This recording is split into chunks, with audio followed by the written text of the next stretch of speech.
Birla group में बड़ा फेरबदल, बोर्ड ने साइरस मिस्त्री को चेयरमैन पद से हटाया, रतन टाटा अंतरिम चेयरमैन नियुक्त। बैंक शेयरों ने संभाला बाजार, सेंसेक्स 100 पॉइंट चढ़ा, निफ्टी भी 8,700 के पार। दवा कंपनियों को सुप्रीम कोर्ट से जोर का झटका, 108 दवाओं के दाम तय करने के खिलाफ अर्जी की खारिज। मुलायम के परिवार में नहीं थम रहा घमासान, मुलायम की सुलह की कोशिश बेकार, मंच पर भिड़े शिवपाल और अखिलेश। मुलायम बोले, अमर मेरे भाई। चाचा भतीजे में सुलह कराने की मुलायम की कोशिश, थोड़ी देर में अपने घर में दोनों को बुलाया।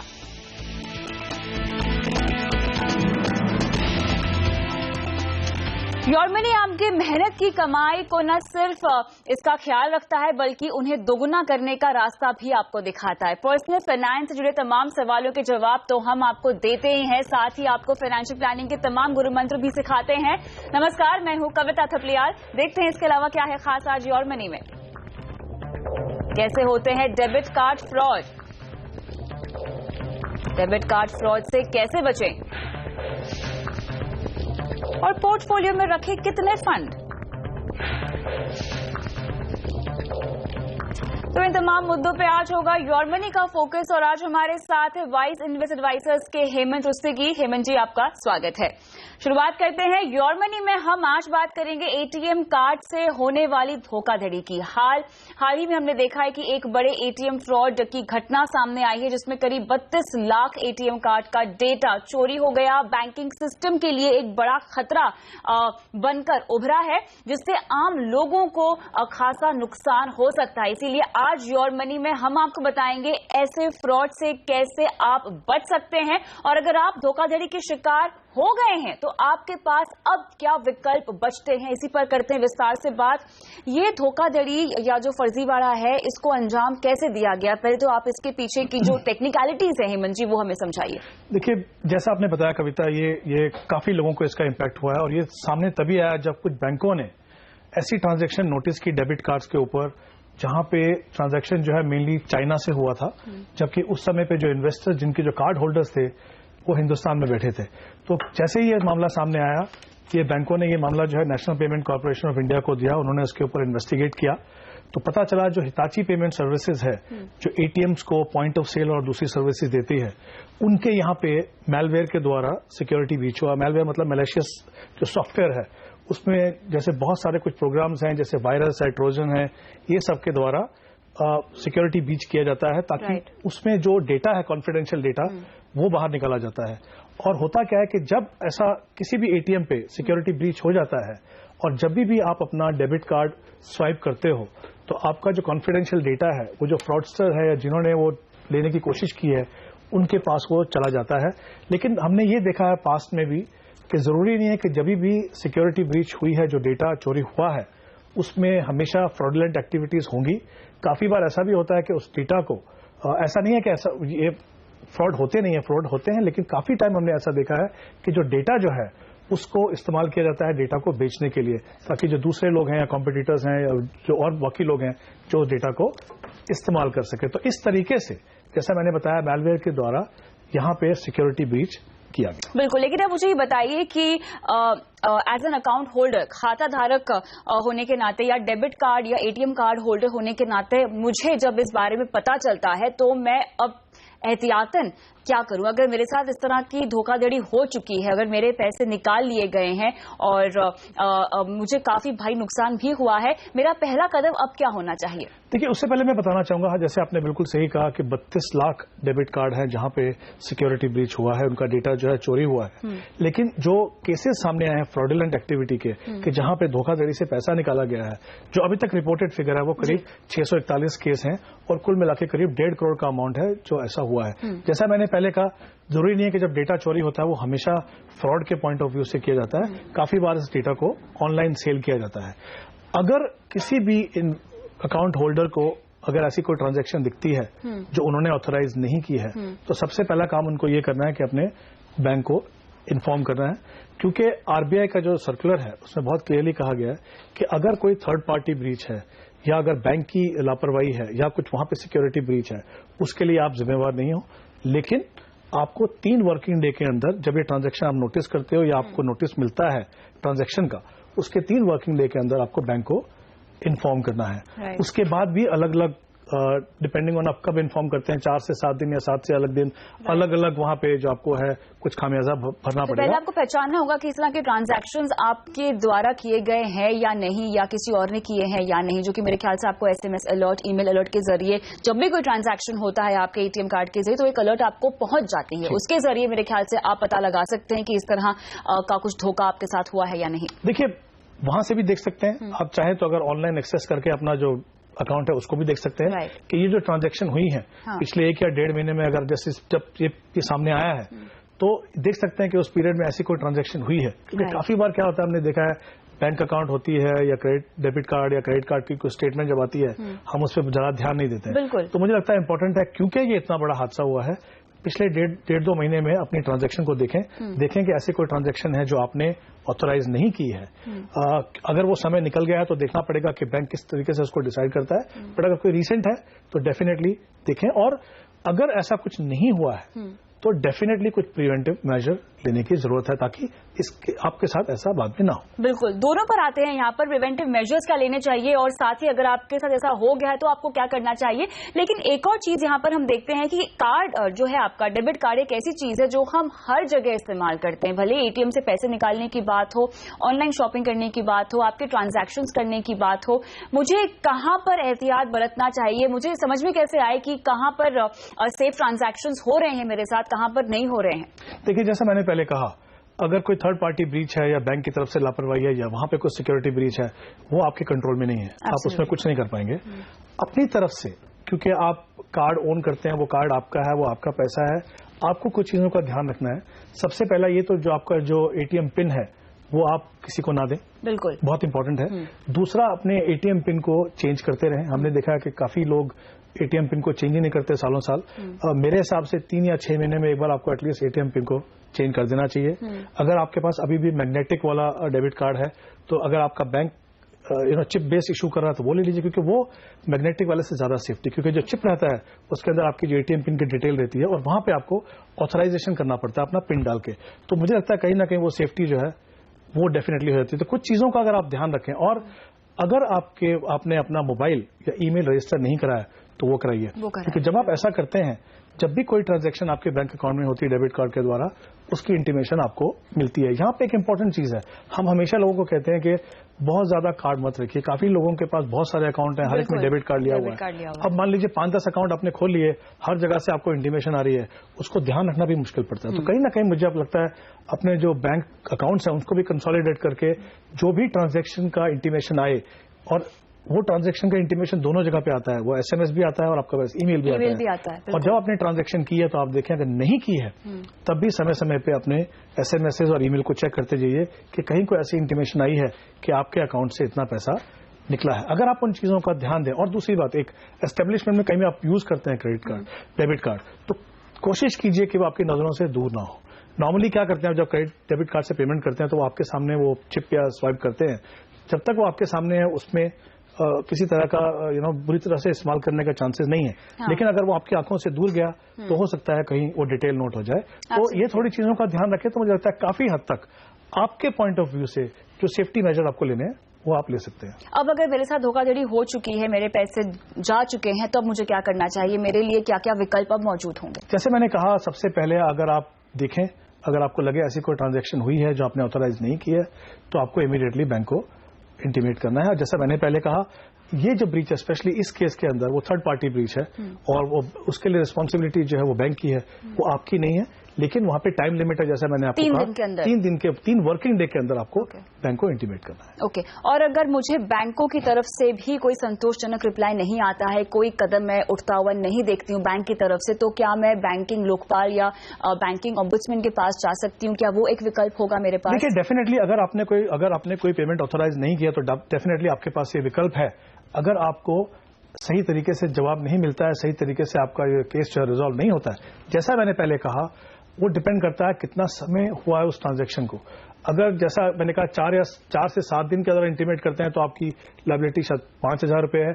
उसके बाद जो है तो बैंकिंग बोर्ड डिसाइड करता है। फिर भी अगर आपको लगता है कि आपको सही तरीके से जवाब नहीं मिला है या सही तरीके से मुआवजा नहीं मिला है, तो डेफिनेटली आपके पास ऑप्शन है कि आप उन अथॉरिटीज के पास जाके अपना केस पुटअप करें। अच्छा हेमंत जी, अभी शॉपिंग का सीजन चल ही रहा है, हम देख रहे हैं त्योहारों का तो आगाज हो ही चुका है, उसी के चलते काफी शॉपिंग भी हो रही होगी। ऐसे में एहतियातन हमें सावधानी कैसे बरतनी चाहिए अपने ऑनलाइन शॉपिंग अगर हम करना चाहें तो? देखिए, ऐसे समय में क्या होता है, बहुत ज्यादा फ्रीक्वेंटली शॉपिंग करते हैं, काफी जगहों पे शॉपिंग करते हैं। जैसा मैंने कहा, 2-3 चीजों का ध्यान रखना है।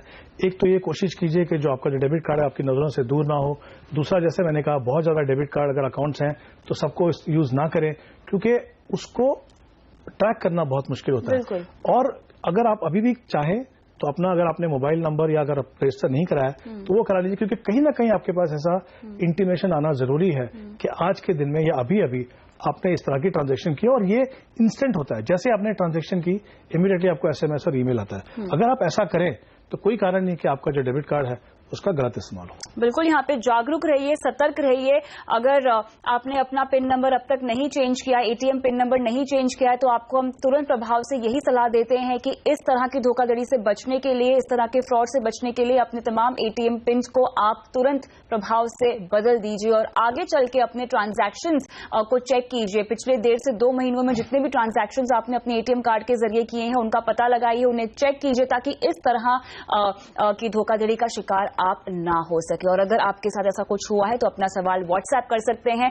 नंबर आपकी स्क्रीन पे फ्लैश हो रहा है, अपने नाम के साथ व्हाट्सएप मैसेज भेजिएगा। @कविता TH पे सवाल पूछ सकते हैं। mf@moneycontrol.com हमारा ईमेल ID है, जहां पर अपने कॉन्टैक्ट नंबर के साथ आप सवाल पूछ सकते हैं। फिलहाल रुकते हैं छोटे से ब्रेक के लिए।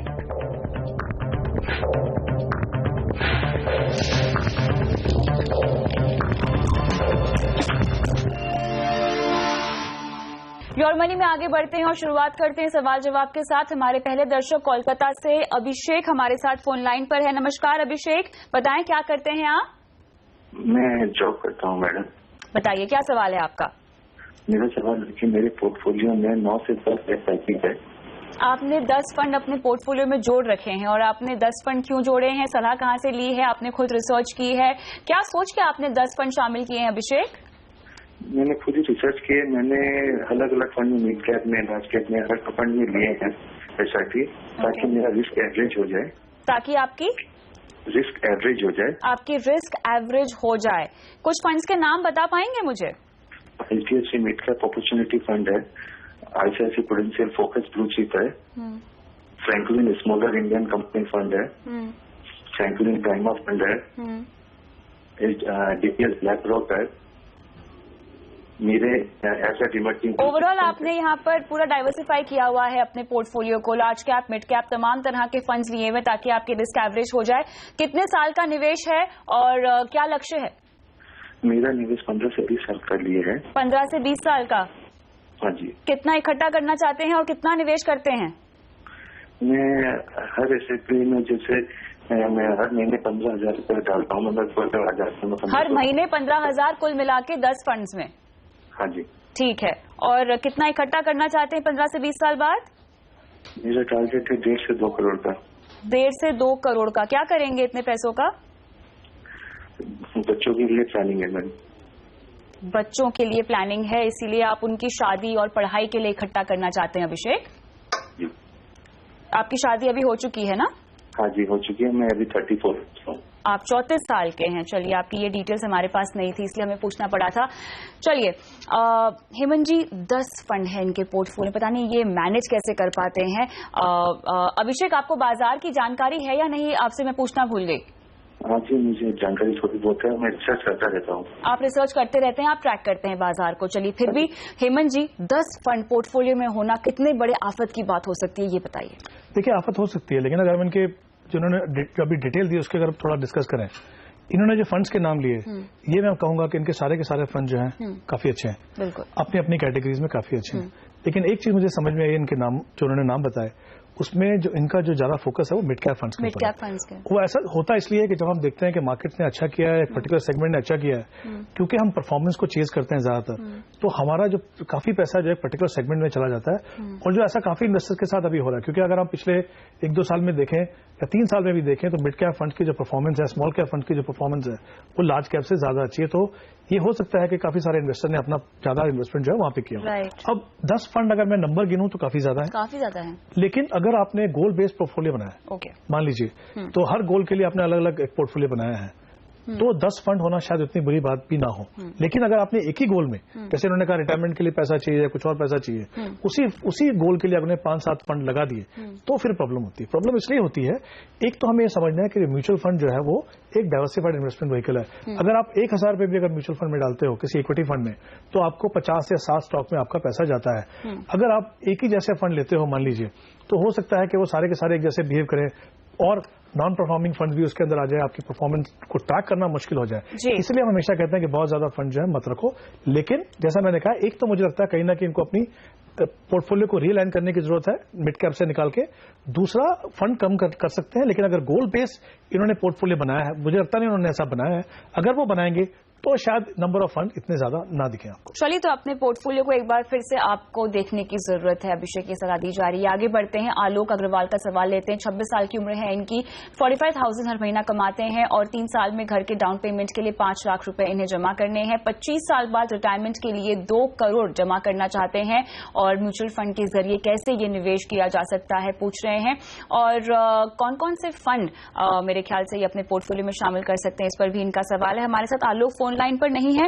कितना निवेश कर पाएंगे हर महीना, उसकी जानकारी हमारे पास नहीं है, और क्या अभी कुछ निवेश करते हैं उसकी भी कोई जानकारी नहीं है। शुरुआत करनी हो अगर निवेश की, तो आप किस तरह की अप्रोच इनको कहेंगे? अगर मैं 3 साल का नजरिया और घर का लक्ष्य अगर पहले लेकर चलूं तो देखिए, इनके 2 गोल्स हैं। एक का टाइम होराइजन 3 साल है, जाहिर सी बात है हर महीने इन्वेस्ट कर रहे हैं तो उनके बहुत ज्यादा समय नहीं है। दूसरा गोल है, उनके पास समय ज्यादा है।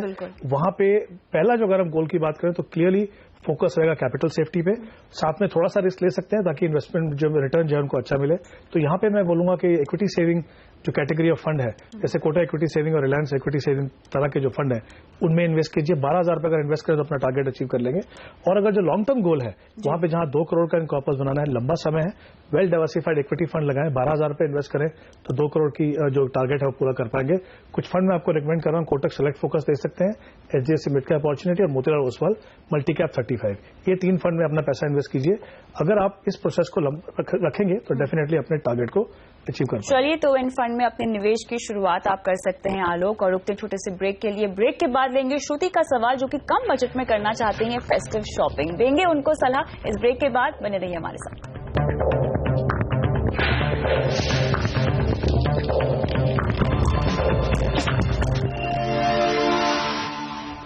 योर मनी में आगे बढ़ते हैं और हमारी अगली दर्शक जिन्होंने फेसबुक के जरिए अपना सवाल हमसे पूछा है, श्रुति ने दिवाली शॉपिंग करना चाहती हैं। 6 महीने पहले ही इन्हें नौकरी लगी है और दिवाली पर वॉशिंग मशीन, आईफोन और कपड़े खरीदना चाहती हैं।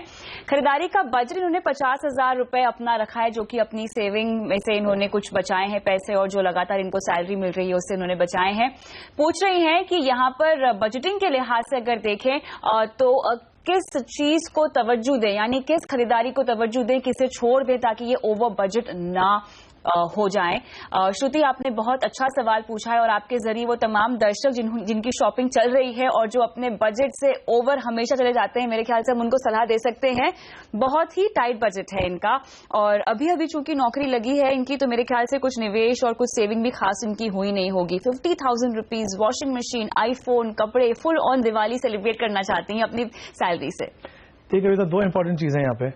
इन्होंने ये भी कहा है कि वो हर साल दिवाली पे ही शॉपिंग करते हैं। जी, अब सिचुएशन थोड़ी बदली साल है। में एक बार शॉपोहॉलिक भी नहीं है ये कह रही हैं, लेकिन सिचुएशन थोड़ी बदली है। हाँ, 6 महीने पहले इनकी नौकरी लगी है, उससे पहले जो खर्चा कर रहे थे वो पेरेंट्स का खर्चा कर रहे थे। exactly. अब वो सिचुएशन बदल गई है। हाँ। अगर आप अपने पैसे से सामान खरीदना चाहते हो तो कहीं ना कहीं आपको देखना पड़ेगा कि इन्होंने अपनी लिस्ट बना ली। हाँ। और जो आपने बताया उसके अलावा इन्होंने एक चीज और कही है कि वो धनतेरस पे गोल्ड भी खरीदना चाहते हैं। तो बहुत सारी लंबी लिस्ट है, पैसा लिमिटेड है और ये शायद दुविधा उनके साथ नहीं, हमारे बहुत सारे लोगों के साथ होती है। हमें क्या खरीदें क्या ना खरीदें वो डिपेंड करता है कितना पैसा आपके पास है। कुछ छोड़ना नहीं चाहते हैं, सब खरीदना चाहते हैं हम। जी बिल्कुल, हम सब खरीदना चाहते हैं, लेकिन हमें देखना पड़ेगा हमारे लिमिटेशंस क्या है। अगर आपने पिछले 6 महीने में सैलरी से या थोड़ा बोनस कुछ मिला उनको कह रहे हैं, हाँ। वो पैसा थोड़ा इकट्ठा किया है, मुझे नहीं लगता कि सही आइडिया रहेगा कि आप पूरा का पूरा पैसा दिवाली शॉपिंग पे खर्चा कर दें, क्योंकि कुछ चीजें होती हैं जैसे फाइनेंशियल इमरजेंसी कभी भी आ सकती है आपके पास, कुछ पैसा तो आपको बचा के रखना ही है। मुझे लगता है यहाँ पे इनको प्रायोरिटाइज करने की जरूरत है कि आपको इनको आईफोन चाहिए कि वॉशिंग मशीन चाहिए, सब चीजें तो नहीं खरीद पाएंगे। इनमें से कोई भी चीज खरीद लें, कपड़े खरीदना चाहते हैं तो वो खरीद लें, आज के जमाने में कपड़े भी बहुत सस्ते नहीं है, तो इनको प्रायोरिटाइज करने की जरूरत है कि हमें क्या चाहिए, सब चीज नहीं खरीद पाएंगे। जैसा मैंने पहले कहा, कुछ पैसा रखें इमरजेंसी फंड बना के। ये बात सही है, दिवाली के समय में इमरजेंसी फंड की बात करना कुछ जमता नहीं है, हाँ। लेकिन वो रियलिटी है, क्योंकि जब तक थोड़ा पैसा जमा ना हो जाए थोड़ा पैसा बचा के रखें। और मैं तो एक और चीज कहूंगा कि इस दिवाली पे थोड़ा पैसा इन्वेस्ट करके शुरुआत करने में क्या बुराई है। बिल्कुल, तो शॉपिंग कीजिए, थोड़ा पैसा इन्वेस्ट कीजिए। गोल्ड खरीदना तो पेपर गोल्ड खरीदिए, गोल्ड ETF खरीदिए, गोल्ड सेविंग फंड खरीदिए, फिजिकल गोल्ड मत खरीदिए। तो यहाँ पे श्रुति, आपको देखना होगा कि प्राथमिकता क्या है आपकी, उसके मुताबिक अपनी लिस्ट को आप एक बार फिर से बनाइए, और जो जरूरी है फिलहाल 50,000 के बजट में उसी को यूज कीजिए खरीदारी करने के लिए। बहुत बहुत शुक्रिया आज समय निकाल कर शो पर आने के लिए हेमंत जी, और इसी के साथ योर मनी में इतना ही, इजाजत दीजिए, बने रहिए CNBC आवाज के साथ। नमस्कार।